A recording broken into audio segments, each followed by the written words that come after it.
আমি যদি মনে করে আমরা তাকে ছাড় দিয়েছি, ছেড়ে দেই নাই, প্রত্যেকটা অবকর্ম এবং প্রতিহিংসা হামলা মামলার বিচার করাই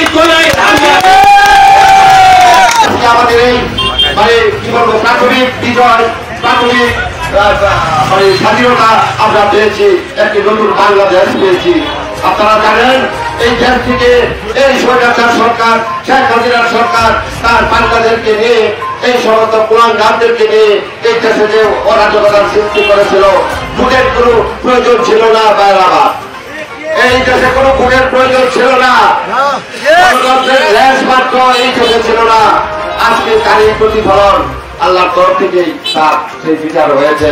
প্রিয় ভাইরা আমার, আমি শুধু আপনাদেরকে বলবো, দেখেন আজকে যে সকল রক্তের বিনিময়ে এই দেশ আজকে একটি নতুন বাংলাদেশ হয়েছে, সেই সকল রক্তের, সেই সকল শহীদের রক্তের এবং জীবনের মাত্রার কামনা করে আমি আমার কথাটা শুরু করছি। আমি শুরু করবো, প্রিয় ভাইরা, আজকে অ্যাকচুয়ালি আপনারা যে রক্তের মধ্যে, গরমের মধ্যে যে কষ্ট করে এই মিছিলটা করেছেন, আমি কারণ বিএনপির পক্ষ থেকে আপনাদের কাছে চিরকৃতজ্ঞ থাকবো, আপনাদের প্রতি আন্তরিক ধন্যবাদ জানাচ্ছি। এই কারণে যে এটা অনেক একটা কষ্টসাধ্য ব্যাপার হয়ে গেছে, তাই আপনাদের প্রতি বারবার আমি কৃতজ্ঞতা জানাচ্ছি। আর আগামী দিন আমি প্রত্যেকটা বিএনপির নেতা কর্মীকে এবং সকল অঙ্গ সহযোগী সংগঠনের নেতা কর্মী জানি অনুরোধ করব, আগামী দিন আমাদের যে সমস্ত প্রোগ্রাম আসবে অবশ্যই আমাদের কাছে আপনারা সাড়া দিবেন, সহযোগিতা করবেন। এই আশাবাদ ব্যক্ত করে আমি বিশেষ করে এই কাউরাজের শান্তি শৃঙ্খলা বজায় রাখবেন, আমরা যেন কোনো ধরনের উচ্ছৃঙ্খলতা করার কেউ চেষ্টা যদি কেউ করে আপনারা রুখে দাঁড়াবেন। এই আহ্বানটুকু আপনাদের কাছে রেখে আমি আজকে আসলে আর কোনো কথাই ভালো লাগবে না, আমি নিজেও কথা বলতে পারতেছি না। যার আমি আজকে কথা না বাড়াই, পরবর্তী সময় কথা বলবো।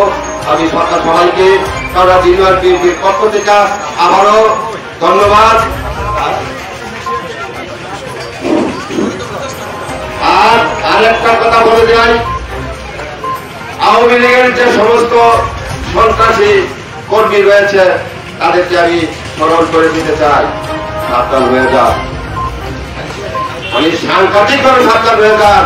আপনাদের অবস্থা কি হইতে পারে আপনারা এখনো ভাবতেই পারেন নাই, ভাবতেও পারেন নাই যে আপনাদের কি হবে। তাই আমি বলি আজকের পর থেকে সবাই একদম হুঁশিয়ার হয়ে যান।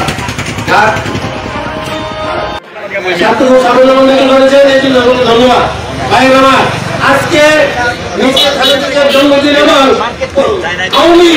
আওয়ামী লীগ যারা আছে উল্লেখ করে তারা একটা দলের যে সৃষ্টি করে তাই তারা বলছে, সেই উপলক্ষে আমাদের কাছে নিচ্ছে।